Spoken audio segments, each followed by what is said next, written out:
માંગરોળ બંદરે જૂનાગઢ કલેક્ટરની અધ્યક્ષતામાં મીટિંગ મળી હતી, જેમાં તમામ સરકારી કચેરીના અધિકારીઓ હાજર રહ્યા હતા। ભારત પાકિસ્તાન વચ્ચેની પરિસ્થિતિને ધ્યાને લઈ દરિયા કિનારા પાસે આવેલા તમામ લોકોને સાવચેત કરવા મીટિંગનું આયોજન કરવામાં આવ્યું હતું, જેમાં સરપંચો તેમજ નગરપાલિકા વિસ્તારમાં ચૂંટાયેલા સભ્યો, ફિશરીઝ તેમજ વહીવટી તંત્ર સાથે અન્ય ડિપાર્ટમેન્ટના અધિકારીઓ સાથે બેઠક બોલાવવામાં આવી છે।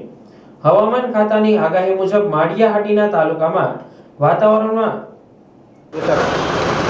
આજે માંગરોળ ખાતે કોસ્ટલ સિક્યુરિટી બાબતમાં બેઠક યોજાઈ હતી અને આ બેઠકમાં અમારી સાથે પોલીસ અધિકારી, સુરક્ષા દળના જવાન અને સાથે જે કોસ્ટલ વિસ્તારમાં આવતા અમારા જે ગામડા છે એના સરપંચ, તલાટી, ફિશરીઝ ડિપાર્ટમેન્ટ, પીજીબી સેલ એમ અલગ અલગ વિભાગના અધિકારી પણ જોડાયા હતા। ખાસ તો આ બેઠકનો આશય એ હતો કે જે કોસ્ટલ બાબતમાં છે એ લોકો સાથે એન્ગેજમેન્ટ કરી અને દરિયાઈ સુરક્ષા બાબતે ખાસ બધાને સેન્સિટાઇઝ કરવામાં આવ્યા છે અને આ સમગ્ર સ્થિતિમાં એમનો પણ સાથ સહકાર જરૂરી મળી રહે એ ખાસ એમને સૂચના આપવામાં આવી છે અને સરકારશ્રી તરફથી અત્યારે જે બ્લેકઆઉટ બાબતમાં હોય કે એર સ્ટ્રાઇકમાં સાયરન બાબતમાં જે પણ એસઓપી આપવામાં આવી છે એની પણ એ લોકોને જાણકારી આપવામાં આવી છે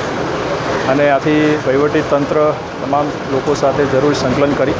અને કોઈપણ પ્રકારની જો પરિસ્થિતિ પેદા થાય તો એનો સામનો કરવા માટે અત્યારે સંપૂર્ણ રીતે સજ્જ છે અને એમાં પણ લોકોનો પણ ખાસ આ સહકાર મળી રહે એવી અમને તમામ સરપંચો અને એમના તરફથી ખાસ અમને દરપત પણ આપવામાં આવે છે।